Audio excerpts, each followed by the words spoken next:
PPT로 함께 볼게요. 순전함과 진실함을 위하여. 순전함과 진실함을 위하여요. 고린도전서 5장 1절에서 13절입니다. 고린도전서 5장 1절에서 13절인데요. 조금 쉬워요, 말씀이. 그래서 뜻을 생각하면서 같이 한번 읽도록 하겠습니다. 시작! 너희 중에 심지어 음행이 있다 함을 들으니 이런 음행은 이방인 중에라도 없는 것이라. 누가 그 아비의 아내를 취하였다 하는도다. 그리하고도 너희가 오히려 교만하여져서 어찌하여 통한이 여기지 아니하고 그 일 행한 자를 너희 중에서 물리치지 아니하였느냐. 내가 실로 몸으로는 떠나 있으나 영으로는 함께 있어서 거기 있는 것 같이 이 일 행한 자를 이미 판단하였노라. 주 예수의 이름으로 너희가 내 영과 함께 모여서 우리 주 예수의 능력으로 이런 자를 사단에게 내어 주었으니 이는 육신은 멸하고 영은 주 예수의 날에 구원 얻게 하려 함이라. 너희의 자랑하는 것이 옳지 아니하도다. 적은 누룩이 온 덩어리에 퍼지는 것을 알지 못하느냐. 너희는 누룩 없는 자인데 새 덩어리가 되기 위하여 묵은 누룩을 내어버리라. 우리의 유월절 양 곧 그리스도께서 희생이 되셨느니라. 이러므로 우리가 명절을 지키되 묵은 누룩도 말고 괴악하고 악독한 누룩도 말고 오직 순전함과 진실함에 누룩 없는 떡으로 하자. 내가 너희에게 쓴 것에 음행하는 자들을 사귀지 말라 하였거니와. 이 말은 이 세상에 음행하는 자들이나 탐하는 자들과 토색하는 자들이나 우상 숭배하는 자들을 도무지 사귀지 말라 하는 것이 아니니 만일 그리하려면 세상 밖으로 나가야 할 것이라. 이제 내가 너희에게 쓴 것은 만일 어떤 형제라 일컫는 자가 음행하거나 탐남하거나 우상 숭배를 하거나 후욕하거나 술 취하거나 토색하거든 사귀지도 말고 그런 자와는 함께 먹지도 말라 함이라. 외인들을 판단하는데 내게 무슨 상관이 있으리요마는 교중 사람들이야 너희가 판단치 아니하랴. 외인들은 하나님이 판단하시려니와 이 악한 사람은 너희 중에서 내어 쫓으라. 아멘. 오늘 5장을 읽었어요. 1장에서 4장까지 내용이 혹시 기억이 납니까? 1장에서 4장의 가장 특징적인 거가 뭘로 생각되세요? 뭐를 많이 얘기했죠? 고린도 교회의 분쟁, 파당 기억나시죠? 그래서 고린도전서 1장 4장까지를 보면 사도 바울이 안타까워가지고 왜 너희는 그렇게 분쟁과 파당을 일삼느냐 이거를 말하죠. 사실 사도 바울이 복음을 선포했을 때 성령님께서 그 복음 듣는 고린도 사람들에게 깨달음을 주셨어요. 그리고 믿음을 선물로 주셔서 그들이 하나님의 지혜인 복음을 들음으로 구원을 얻었거든요. 구원을 얻으면 하나님의 자녀답게 삶을 살아가야 되는데 이 고린도 사람들은요. 세상의 지혜를 따라서 파를 나눴어요. 교회 내에서 바울파, 아볼로파, 게바파, 그리스도파. 파를 뇌를 나누고요. 자기가 속하지 않는 파를 향하여서 막 미워하고 시기하고 질투하고 이간질하고 난리가 아닌 거예요. 그러니까 사도 바울이 뭐라 그러냐면 너희가 파를 나누고 파의 수장들로 세운 바울이나 아볼로나 목사님 안 보면 이제 이름 불러야지. 바울이나 아볼로나 게바는 하나님이 허락해 주신 사명을 따라서 그냥 일을 감당하는 동역자들일 뿐이다. 그리고 어떻게 그리스도가 둘로 나뉘었느냐? 그렇지 않다. 이렇게 하면서 사람은 자랑할 게 못 된다는 거죠. 왜? 성령으로 인해서 너희가 깨달음으로 하나님의 은혜로 구원을 얻었기 때문에 오직 하나님만 자랑할 뿐이지 사람 자랑하지 말아라. 이게 1장에서 4장의 주요 특징이에요. 그러면서 지난 시간에 고린도서 4장 20절과 21절에 뭐라고 말하냐면 사도 바울이 하나님의 나라는 말에 있지 않고 능력에 있느니라 이렇게 말을 하면서 내가 너에게 나아갈 때 채찍을 들고 갈까? 아니면 온유와 사랑으로 갈까? 내가 무엇으로 갈까? 이 말이 굉장히 세잖아요. 그죠? 사도 바울이 고린도 교회 갈 때 채찍을 들고 갈 거냐는 거예요. 무슨 일이 있는 것 같죠? 파당, 분열 말고 분쟁 말고 또 무슨 일이 지금 생긴 것 같아요. 그러니까 사도 바울이 내가 채찍을 들고 갈까? 아니면 사랑과 온유함으로 갈까? 이렇게 말을 하는 거예요. 그래서 오늘 5장 1절에서 13절에는 어떤 심각한 문제가 있길래 사도 바울이 그렇게 말했는지 그 문제가 뭔지 알아볼 거고요. 문제에 대해서 성경에는 뭐라고 말씀하는지 그리고 이 말씀을 통해서 우리가 얻을 교훈은 무엇인지 이렇게 목사님하고 같이 나눠보려고 합니다. 이제 1절 보겠습니다. 1절은 이렇게 나와요. 너희 중에 심지어 음행이 있다 함을 들으니 이런 음행은 이방인 중에도 없는 거다. 누가 그 아비 아내를 취하였다 하는도다. 이게 무슨 말이냐면 이제 국민일보에서 이 그림을 다운받았어요. 어떤 연세든 나이든 분이 있었어요. 그 나이든 분이 돈도 많고 살도 찌고 부자였어요. 그래서 첩을 하나 드렸는데 그 첩을 젊고 예쁘고 날씬한 그런 첩을 드린 거예요. 그런데 이 사람은 이 첩하고 결혼하고 얼마 안 있다가 죽어버렸어. 왜 죽었는지는 알 수 없죠. 병이 들었는지 뭐 사고를 당했는지 모르겠어요. 죽었어요. 그런데 이 죽은 남자에게 누가 있었냐면 고린도 교회에 다니고 있는 장성한 남자 아들이 있었어. 성인이 된 아들이 있었다라는 거죠. 그것도 고린도 교회 성도가. 그래서 이 고린도 교회 성도인 아들이 이제 홀로 된 아마 그 첩으로 들어온 여자가 자기하고 같은 또래였던 것 같아요. 젊은 여자였거든요. 그러니까 아이고 과부가 됐네. 졸지에 과부가 됐네. 불쌍하네. 이런 생각을 했겠죠. 처음에. 그러면서 관심을 갖다 보니까 그 첩한테 마음을 뺏긴 거예요. 그러니까 자기 아버지의 첩이었어도 새엄마 한 거잖아. 계모죠, 계모. 근데 거기다 마음을 뺏겨가지고 둘이 부도덕한 일을 행해버린 거야. 이상한 관계가 돼버린 거예요. 그리고 거기서 끝나지 않고 그 새엄마하고 살게 되어버렸어. 얼마나 웃기냐는 일이에요. 그러니까 사도 바울이 뭐라고 그러냐면 너희 중에 심지어 음행이 있다고? 그러면서 보세요.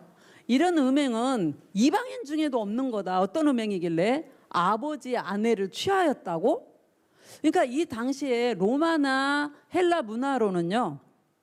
굳이 인간들의 성에 대해서 간섭을 안 하는 그런 문화였어요. 하지만 그런 이방인 중에서도 아버지의 아내와는 안 된다라고 금한 거가 이 일인데 이방인도 하지 않는 일을 아니 성도가 어떻게 계모하고 그럴 수 있어? 사도 바울 화가 난 거예요. 그래서 이걸 책망하는 거예요. 그러면서 2절에 뭐라고 그러냐면 사도 바울이 그렇게 하고도 너희는 고린도 교회 성도 너희들은 오히려 교만하지 했단 말이지. 그러면서 어찌하여 통한이 여기지 않고 슬퍼하지 않고 어찌하여 그 일 행한 자를 너희 중에서 물리치지 않았느냐. 이 말은 무슨 말이냐면요. 고린도 교회 사람들이 처음에 그 자기 성도가 계모하고 이상한 일을 벌였다는 거에 아마 충격을 받았을 거예요. 처음에는. 그런데 이 고린도 사람들이 어떻게 생각을 했냐면 그래? 뭐 그 정도 일이야. 그 정도 일이야라니. 그 정도 일이야. 이러면서 우리 가운데 죄 없는 사람이 어디 있겠냐. 그리고 우리는 저 사람하고 형제 아니냐? 그러니까 예수의 사랑으로 저 사람을 그냥 품어줘야지. 이런 생각으로 그냥 넘어가 버린 거예요. 그러면서 이 사람들이 어떻게 생각했냐면 그래 우리는 예수 안 믿는 사람에 비해서 예수를 믿으니까 그리스도의 진리를 받았으니까 높은 기준점을 가지고 있지 않아? 그러니까 세상에서 이해하지 못한 거를 우리는 이해할 수 있어. 엉뚱하게 이렇게 논리를 펴면서 우쭐함을 가진 거예요. 우리는 니네가 못하는 그런 용서를 우리는 할 수 있어. 그래 우리 자랑을 하는 거예요. 우쭐한 생각을 하고 있는 거예요. 이거 말이 되냐고요. 고린도 교회 사람들이 왜 이렇게 됐냐면 이 콧대 높은 걸 한번 보세요. 고린도 교회 사람들은요. 고린도라는 그 문화가 잘난 척하는 문화예요. 고린도 문화는 잘난 척하는 문화인데 어떤 문화이냐면 자기가 남들보다 조금이라도 더 알고 있으면 교만해져가지고 나는 이런 사람이야 우쭐해하는 사람. 그런데 이 사람들에게 고린도 그런 배경을 가진 사람들에게 예수님을 알게 됐다는 거죠. 예수님을 알고 그 고린도 교회 다니면서 그리스도의 진리를 받았다라는 거예요. 그러면 이 사람들은 어떻게 됐어? 그리스도의 진리를 받았으면 하나님의 자녀로서 자녀답게 살아야 하는 책임이 주어졌는데 이 사람들은 당시 과도기에 있었어요. 어떤 과도기? 예수님이 죽으시고 얼마 안 돼서 예수님을 믿었잖아. 그리고 신약이라는 성경이 편찬돼서 나오지가 아직 않았겠죠. 써졌긴 했지만. 그리고 체계가 교리가 체계적으로 딱 잡히지 않는 상황에서 과도기에 있어요. 이 고린도 사람들이. 그러니까 어떤 생각을 하냐면 그래 저 사람도 믿지 않는 그리스도를 내가 믿고 그리스도의 진리를 받았으니까 나는 저 사람에 비해서 높아졌네? 이렇게 교만한 생각을 하는 거예요. 나는 이렇게 높아졌으니까 세상 사람들은 안 돼! 그렇게 말할 수 있는 일을 나는 그래, 예수의 사랑으로 나는 이해해, 나는 포용해 라고 엉뚱한 생각을 했다는 거예요. 이게 말이 됩니까, 여러분? 사도 바울이 이거에 대해서 니네 잘못 생각하고 있다는 거예요. 그러면 그 음행을 저지른 사람에 대해서 어떻게 해야 되느냐? 그 다음에 사도 바울이 뭐라고 그러냐면, 이제 말씀을 읽으면서 설명해 볼게요. 바울이 실제로 몸으로는 떠나 있다. 바울이 실제로 고린도하고 같이 있지 않잖아. 지금 에베소에 있잖아요. 그러니까 고린도에 있지는 않은데 바울의 영은 고린도 교회에 지금 함께 있다. 그만큼 관심을 가지고 있다는 거예요. 자기가 개척한 교회잖아요. 그 성도에 대해서 얼마나 관심이 많겠어. 영은 함께 있어서 바울이 고린도에 있는 것처럼 이 음행한 자를 이미 판단을 했다라는 거예요. 심판을 했다라는 거예요. 어떻게? 예수님의 이름으로 고린도 교회하고 사도 바울의 영하고 함께 모여서 예수님의 능력을 가지고 그 음행한 자를 사탄에게 내어줘 버렸다는 거예요. 사탄에게 내줬단 말이 뭘까? 이거는 교회에서 쫓아냈다는 얘기예요. 무슨 얘기냐면 이 교회는 머리된 예수 그리스도가 교회를 지배하잖아요. 그런데 세상은 누가 지배를 하느냐? 누가 영향권을 행사하느냐? 하늘에서 쫓겨난 사단이 세상을 영향권을 주고 지배를 하고 있잖아요. 그 사단의 아래로 그 사람을 내어줬다. 이거는 교회에서 쫓아냈다 이 말이에요. 그러니까 이 사람을 교회에서 쫓아내버리면 다시 PPT를 한번 볼까요? 고린도에서 쫓아내면 이 사람이 지금 쫓아냈다고 쳐봐요. 세상으로 이 사람이 나갔단 말이지. 그럼 이 사람의 심정이 어떨까? 이 사람 심정이 어떨 것 같아요, 여러분? 교회를 다니다가 음행을 저질렀다고 쫓겨나버렸어. 그럼 이 사람 마음이 어떨 것 같아요? 자존심도 엄청 상할 거고요. 그리고 교회도 가고 싶어도 이제 못 가는 거지. 그리고 세상 가운데서 세상의 그 고통과 사단의 그 지배 아래서 자기의 죄악된 그 욕망? 이런 것들을 깨달았을 거야. 아, 내가 잘못됐구나. 그러면서 그거를 이제 깨달으면서 이 사람이 이렇게 생각했죠. 나는 정말로 예수 없이는 살 수가 없구나. 나는 세상 가운데서 이렇게 죄만 짓다가 나는 지옥에 가면 안 되지. 아, 내가 회개해야 되겠구나. 깨닫고 다시 하나님 앞으로 돌아갈 때 그는 구원 얻을 수 있다라는 거죠. 그러니까 곧 사도 바울이 이 사람을 쫓아낸 이유는 세상 가운데서 다시 너희를 한번 돌아보고 그 죄를 회개하는 마음으로 다시 와라 이런 의미지 무조건 그 사람을 내쳐버린 게 아니란 얘기예요. 이렇게 쫓아낸 이 사람을 이제 6절부터는 뭐라고 나오냐면 6절부터는 음행한 사람은 이미 세상 밖으로 쫓아낸다. 그러고 끝났어요. 그러면 예수 믿는 우리는 고린도의 그 성도님들은 어떻게 살아야 되느냐? 이렇게 말해요. 너희의 자랑하는 것이 옳지 않아. 이 사람들이 어떻게 자랑했나요? 세상에서 용서할 수 없는 일을 우리는 예수를 믿으니까 그리스도의 가치를 가지고 높은 가치관을 가지고 너를 품을 수 있어 라고 엉뚱하게 말장난을 하면서 그렇게 자랑했던, 우리는 이만큼 높으니까 라고 교만해서 자랑했던 그거를 옳지 않다라고 화를 내요. 그러면서 뭐라 하냐면 적은 누룩이 온 덩어리에 퍼지는 걸 한번 생각해보래요. 무슨 말이냐면 고린도 교회에 그 계모하고 음행을 저지른 그 남자를 너희들이 아무렇지 않게 받아버리면 그 음행의 죄가 교회에 순식간에 다 퍼져버린다라는 거예요. 교회에 죄악의 부패가 다 퍼져버린다라는 거예요. 그렇겠죠? 무서운 말이에요. 그러면 이 말에서 우리를 한번 생각해 보기를 원해요. 혹시 우리 안에 이런 누룩, 여기서 예수님은 누룩이라고 표현하잖아요. 사도 바울은 누룩이라고 그러는데 이 적은 누룩, 곧 죄를 지을 수 있는 누룩, 그게 우리 안에 뭐가 될까라고 한번 생각해 보기를 원해요. 내 안에 내가 끊어내지 못해서 쉽게 내가 사단한테 잡혀버릴 수 있을 만한 누룩이 뭐가 있을까? 목사는 이 그림을 왜 여기다가 넣어놨냐면 이걸 생각한 거죠. 우리 중등부나 고등부들의 청소년들의 삶을 보면 신문에도 그렇게 나와요.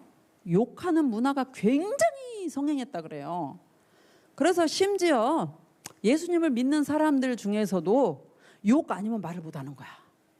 그래서 앞에도 씻자 들어가고 뒤에도 씻자 들어가면서 말을 막 욕을 막 씩씩거려 놓고 나중에는 어떻게 생각하냐. 봐라, 나는 니네들이 하지 못하는 욕을 나는 이렇게 잘하면서 나는 인정받고 사람들이 나를 무서워하지 않냐? 나는 짱이야. 이렇게 엉뚱하게 자랑하면서 교만해진 사람들, 고린도 성도 같다라는 거죠. 욕하지 말라라는 거지. 왜 욕하면서 자랑하느냐? 고린도 교회 같이 그거는 나쁜 거다. 또 하나, 우리가 컴퓨터를 자주 보잖아요. TV도 자주 보잖아요. 컴퓨터 이렇게 화면 넘기다 보면 어느 순간에 그 이상한 바이러스에 의해서 이상한 음란의 장면이 훅 하고 볼 때 있잖아요. 그렇게 확 나타나면 여러분은 어떤 생각이 들어요?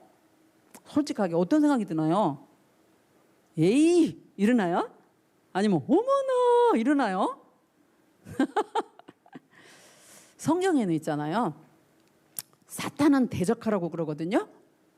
음행은 피하라고 그래요. 그런 장면이 나오면 얼른 그거를 화면을 꺼버려야지. 다른 장면으로 전환을 해야죠. 이게 뭐야? 궁금하지 지금 사춘기라서. 이게 뭘까? 뭐지? 열심히 쳐다보고 탐닉하다 보면 사탄이 그 순간에 엉뚱한 생각을 막 갖다 뿌리고, 여러분 그거에 잡혀가지고 게임에 빠진다거나 어떤 그런 장면에 빠지면요 공부할 수 있는 집중력이 없어져 버려요. 피해야 돼요. 우리가 이거는 나쁘고 이거는 좋고 분별력이 확 말씀으로 다져지고 조금 여러분 성장할 때까지 그런 부분을 피하기를 원합니다. 아멘입니까? 아멘이에요. 안 좋은 영향을 심어줘요. 그래서 그 사실 영화 볼 때도 뭐 16세 이상, 뭐 17세 이상 이렇게 금기를 하는 이유가 뭐예요? 청소년들에게 아무런 도움이 안 되는 영화들, 뭐 야한 것들 아무 필요가 없거든. 여러분 때는 하나님을 향한 꿈과 비전을 가지고 열심히 공부하면서 말씀에 순종하는, 성령님의 이끌림을 받는 그런 여러분 되기를 원합니다. 아멘입니까? 아멘이에요. 그래서 나에게 혹시 내가 어떤 그런 음란한 거에 마음이 빠져 있나? 아니면 내가 욕하는 거에 나도 욕할 수 있어! 그러면서 욕을 열심히 잘하나? 아니면 어떤 죄를 즐기면서 나는 이렇게 해도 돼! 라는 생각을, 엉뚱한 생각을 가지고 있나? 없애라는 거예요. 그거 회개해야 돼요. 그리고 이제 사도 바울은 뭐라고 하냐면 PPT를 보면 이렇게 말해요. 7절에서 8절에 너희는 누룩 없는 자라는 거예요. 누룩이 없는 자다. 무슨 말이냐면 누룩은 죄를 말해요. 여기서 죄가 없는 자래. 왜? 예수 그리스도가 나의 죄를 지고 십자가에서 내 대신 죄값을 담당해서 죽고 부활하신 그 복음을 들을 때 우리는 무엇을 얻었나요? 우리는 구원함을 얻었잖아요. 구원함을 얻은 하나님의 자녀로서 옛것은 지났어. 옛날 죄는 씻음받았다라는 거예요. 그런 누룩이 없는 새 반죽, 예수님으로 인해 예수님에게 우리가 접붙여진 새로운 몸인데 그 새 반죽으로서, 새 덩어리로서 어떻게 해야 되냐면 혹시 우리 안에 있는 묵은 누룩이 있다면 내어버리라는 거예요. 묵은 누룩은 뭐냐면 이 그림처럼 예수 믿기 이전에 내가 가까이 했던 죄된 습관들. 목사님 나는요 엄마 뱃속에서부터 예수님을 믿었거든요. 그러면 나는 언제적 죄를 말하는가요? 혹시 이렇게 생각하는 친구가 있다면 목사님 문제 하나 내볼게. 엄마 뱃속에서부터 예수님을 믿기 시작했다면 여러분 가만히 있어도 이 다음에 다 천국 가나요? 그런가요? 그렇지 않아요. 그건 모태신앙인데 모태신앙도 예수님을 개인적으로 만난 시점이 있어요. 어떤 시점? 아 나는 죄인이었는데 예수님이 십자가에서 내 죄를 지고 죽고 부활하신 걸 내가 믿음으로 나는 이제 구원 얻었구나. 나는 하나님의 자녀가 되었구나. 나는 거듭났구나. 이런 느낌이나 아니면 예수 그리스도가 나의 구세주로 믿어지는 순간이 있다는 얘기예요. 그때가 여러분은 하나님의 자녀 되는 시점이에요. 아멘입니까? 그냥 모태신앙이라고 우리 엄마 뱃속에서부터 내가 교회를 나왔다고 해서 무조건 다 구원 얻는 게 아니란 얘기예요. 애기였을 때 예수님 만난 친구도 있겠지. 그러니까 예수님이 나의 구세주로 받아들여지기 전에 내가 막 거짓말을 했다거나 남캐를 막 훔쳤다거나 막 싸움을 하면서 내가 남을 때리거나 뭐 미워하거나 어떤 자기만이 알 수 있는 그런 묵은 누룩이 있다면 내 쫓아버리라는 거죠. 내 안에서 제거해버려라. 끊어버려라. 그리고 PPT를 보면 그 묵은 누룩 말고 또 무엇을 말하냐면 괴악하고 악독한 누룩도 말라는 거예요. 괴악하고 악독한 누룩은 뭐냐면 이 여자가 지금 곰팡이균 때문에 얼굴로 막 번져가지고 난리가 났잖아요. 이 괴악하고 악독한 누룩은 나에게 죄를 지을 수 있는 그 소지들 있잖아요. 우리들에게 죄하고 가까이 할 수 있는 연약함이 우리에겐 다 있어. 특별히 어떤 사람은 성질이 너무 급해가지고 툭 하면 막 화부터 내는 사람, 그건 혈기에 죄가 지을 수 있겠죠. 어떤 사람은 내가 조금이라도 불리하면 거짓말이라도 쳐서 합리화시켜버리는 사람이 있어요. 아니라는 거예요. 또 자기만이 가지고 있는 연약함이 있겠지. 어떤 죄하고 가까이 할 수 있는, 그거 끊어버리라는 거예요. 끊어버리라는 거예요. 무엇으로 끊느냐?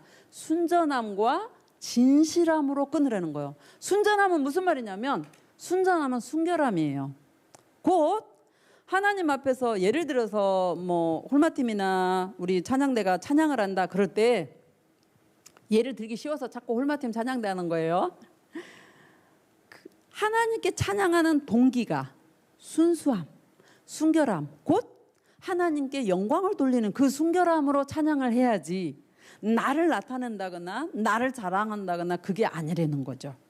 그러니까 예배를 드릴 때도 하나님께 영광을 돌리며 하나님의 은혜를 사모하는 마음으로 그렇게 예배를 드려야지, 엄마가 가라고 하니까 마지못해 와서 그냥 앉아가지고 생각은 딴 생각하다가 예배 시간 땡 끝나면 주보 갖고 가는 거, 그거 아니라는 거예요.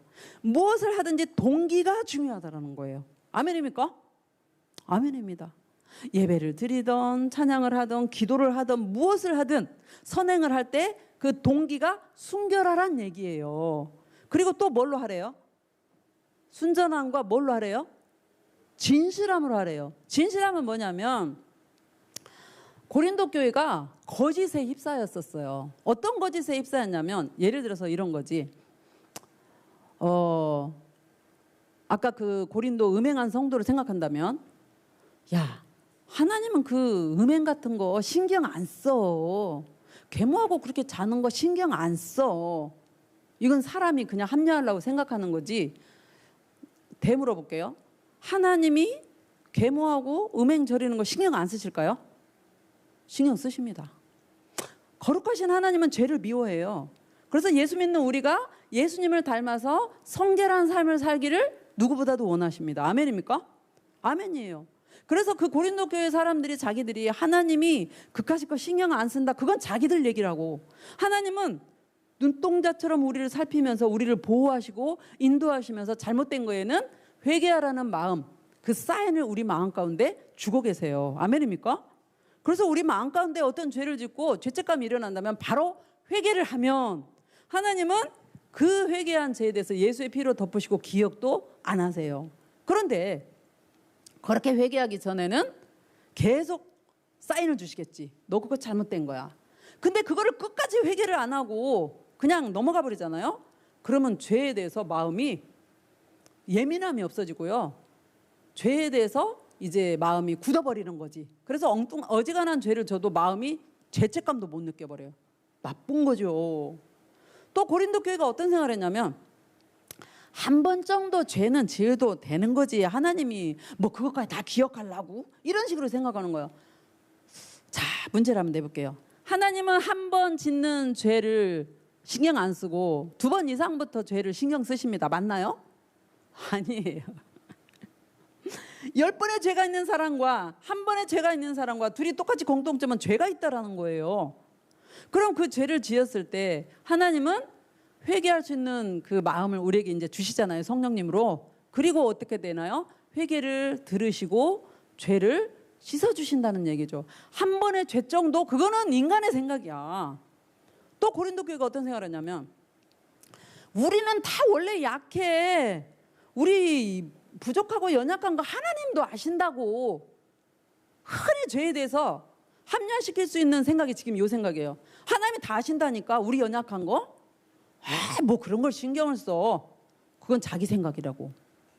우리가 연약하기 때문에 예수님이 나의 죄를 지고 십자가에 죽고 부활하셨고, 하나님의 자녀로서 죄를 이기며 살 수 있도록 누구를 우리한테 보내주셨죠? 누구를 보내주셨나요? 성령님을 보내주신 거야. 아멘입니까? 아멘이에요. 성령님이 우리 안에 와 계시기 때문에 성령님이 지배 아래 사는 사람들은 죄를 이기고 살 수 있어요. 그런데 예수를 믿는다고 하면서 예배도 드리지 않고, 코로나인데 뭐 꼭 예배 드려야 돼? 몇 달 동안 예배도 안 드리고 기도도 전혀 하지 않고 말씀을 가까이 하지 않으면 내 안에서 죄악, 세상적인 죄악 소욕이 막 자라면서 성령의 소욕을 눌러버리겠지. 그러면 이 사람은 성령님 말 귀에 안 들려. 당연히 죄 가운데서 행하게 된다고요. 우리는 하나님의 자녀로서 예배 드릴 때 사모하는 마음으로 예배를 드리고 성령님을 의지하면서 은혜를 받을 때 성령님이 충만할 줄로 믿습니다. 아멘입니까? 그러면 성령님의 지배 아래에 있는 우리는 죄를 이길 수가 있어요. 예수님처럼 내 힘으로 이긴다 그게 아니고 하나님이 성령님을 통해서 주신 그 은혜, 힘, 권능으로 죄를 이기고 산다는 얘기예요. 아멘입니까? 대답이 없어. 아멘입니까? 아멘입니다. 그래서 이제 다음 장에 뭐라고 말씀하는지 보면 9절에서 11절에 보면 이것도 역시 읽으면서 설명할게요. 사도 바울이 너희에게 쓴 것, 이 말은 고린도 전서 말고 고린도 교회에 보낸 고린도 전서 이전에 편지를 또 보냈었다는 얘기예요. 근데 그 편지는 성경으로 안 들어와 있지. 그 편지에 뭐라고 썼느냐면 음행하는 자들을 사귀지 말라 이렇게 하면서 보냈는데 고린도 사람들이 오해를 한 거예요. 어떻게 오해를 했냐면 세상 가운데 음행하는 사람이 얼마나 많고 훔치는 사람이 많고 거짓말하는 사람이 많고 남을 막 욕하는 사람이 많은데 이런 사람들을 사귀지 말라 그러면 우리는 누구하고 사귀냐 도대체. 교회 다니는 사람끼리만 먹고 살라는 거야? 이렇게 오해를 한 거예요. 그러니까 사도 바울이 그게 아니라는 거야. 그게 아니고 뭐냐면 만일에 너희가 그렇게 생각한 것처럼 생각했다면 너희는 세상 밖에 나가서 혼자 살아야 하는 거지. 그 뜻이 아니라는 거예요. 그 뜻이 아니면 이렇게 말하는 거예요. 너희에게 쓴 이유는 너희 가운데 어떤 형제라 일컫는 자, 교회에 다니면서 예수님을 믿고 우리 예수 믿는 우리를 향해서 이제 성도님, 뭐 형제님, 자매님 이렇게 부르잖아요. 그 형제라고 불리는 성도가 음행을 했거나 탐욕을 부린다거나 우상 숭배를 한다거나 후욕하거나 남을 막 모략하고 모욕하거나 술 취하거나 토색하거든 이렇게 쳐서 빼앗거든 그 사람하고는 사귀지 말고 그런 자와는 함께 먹지도 말라라는 거예요. 물들잖아요. 그러면서 이제 결론처럼 사도 바울이 뭐라 그러냐면 외인들을 판단하는데 교회 안 다니는 세상 사람들을 판단하는 것은 사도 바울도 아무 상관이 없다는 거예요. 그들은 누가 판단해? 하나님이 그들을 심판하고 판단할 거라는 거예요. 그런데 교회 안에 있는 우리 성도들은 너희가 판단치 아니하랴. 이 말은 서로가 그 사람이 정말 죄 가운데 있다면 기도하고 사랑의 마음으로 찾아가서 그에게 권면할 수 있고 너 이러면 하나님이 안 기뻐하셔 라고 말을 해줘야 된다는 거죠. 그렇게 말을 해도 안 들으면 어떻게 될까? 사귀지 말아야지. 같이 밥 먹지 말고. 이렇게 해야 되겠죠. 이렇게 말하면 여러분 머리에 이렇게 돌아갈 수 있어. 에이? 혹시 내가 이 중동반에서 내가 누구하고 사귀지 말아야 할까? 눈을 막 크게 뜨고 이렇게 돌아볼 수 있는데요. 그렇게 하면 안 되고요.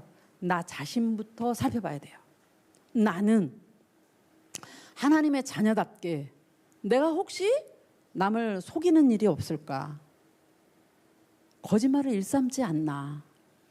부모에게 자꾸 거짓말하는 건 일은 없나? 내가 힘이 세다고 친구를 패버리고 때리고 막 욕하는 일은 없나? 자신을 돌아보란 얘기예요. 자신을 먼저 돌아봐서 내가 혹시 잘못된 거가 성령으로 깨닫게 되거든 회개하고 하나님의 자녀답게 내가 변하면 여기 있는 중동부 공동체는 당연히 다 하나님의 자녀답게 다 변화된다는 거예요. 아멘입니까? 아멘이에요. 그러니까 나 먼저 살피고 나를 돌아보고 내가 먼저 변화되면 내가 속한 공동체는 사랑으로 변할 수가 있다라는 거죠. 그런데 나는 돌아보지 않고 내가 보니까 너가 잘못됐고 너는 어찌고 너는 이러면 고린도 교회처럼 서로 비방하고 파가 나누고 싸우고 자랑질하는 그런 공동체가 되겠죠. 이거는 하나님이 절대로 기뻐하지 않는다는 얘기예요. 이제 결론 맺으려고 그래요.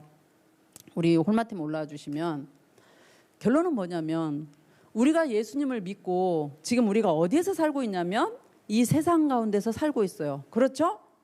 우리가 예수 그리스도 다시 오시면 영원한 하나님 나라에 들어가겠지만 그 전까지는 우리는 죄가 많은 이 악독한 세상 가운데서 우리가 살고 있어요. 세상 가운데 살면서 하나님이 우리를 어떻게 하기를 원하시냐면 하나님의 자녀답게 성령님과 함께 살면서 예수 그리스도의 빛이 되고 썩어가는 그 부패되는 소금의 그거를 방지하는 소금의 역할을 감당하기를 원하는 거예요. 한마디로 표현하면 우리가 세상으로 들어가서 나 때문에 세상이 변화하기를 원하시는 거예요. 아멘입니까? 그런데 내가 세상 가운데서 세상이 가지고 있는 죄를 아무 생각 없이 따라가고 세상을 전혀 분별 없이 그냥 무조건 세상이 잘한 것처럼 생각되고 그렇게 하면 안 된다라는 거예요. 나는 늘 깨어서 하나님의 자녀로서 예수 그리스도의 빛을 비추는 정직하고 겸손하고 기도하며 사랑하며 그렇게 분별할 줄 아는 우리가 돼야 되고요. 세상의 죄를 따라가면서 그거를 선호하면 안 된다는 얘기예요. 아멘입니까? 그리고 정말 썩어져가는 맨날 뒷담화하고 이런 그런 공동체에 내가 들어감으로 오히려 평안하고 하모니할 수 있는 그런 역할을 누가 해야 되느냐? 내가 해야 된다는 거예요. 누구 힘으로? 내 힘으로? 내 힘으로 될까요 그게? 아닙니다. 성령님의 힘으로. 그래서 사도행전 1장 8절에는 오직 너에게 성령이 임하시면 너희가 뭘 받아요? 권능을 받는다 그랬어요. 그 권능이 뭘까요? 목사님 적용하자면 생각의 권능 주세요 하나님. 저는 지금도 그렇게 기도해요. 하나님 성령이 저에게 임했잖아요. 생각의 권능을 주세요. 입술의 권능을 주세요. 행동의 권능을 주세요. 여러분에게 성령님이 임하셨습니다. 생각의 권능을 주셔서 죄를 이기고 죄를 피하고 음행을 피하고 입술의 권세를 주셔서 입술로 거짓말하거나 남을 모욕하거나 그렇게 하지 않고 남을 세우며 찬양하며 기도하는 입술 행동하는 그 권세답게 하나님의 자녀로서 빛과 소금이 되는 그래서 세상을 변화시키는 하나님을 기쁘시게 하는 여러분 되기를 예수 이름으로 축복합니다. 아멘입니다. 이 시간에 우리 5분 동안 기도할 거예요. 5분 동안 기도할 건데 여러분 지금 말씀 들으면서 혹시 마음에 찔림이 있다거나 아니면 그런 게 없다면 이거를 기도하세요. 하나님 나는 하나님의 자녀인데 자녀답지 못한 그런 묵은 누룩들이 내 안에 있습니다. 거짓말하기를 원하고 욕하는 걸 자랑하고 혹시 내가 조금이라도 불리하면 남을 뒤어박으면서 이러는 게 있는데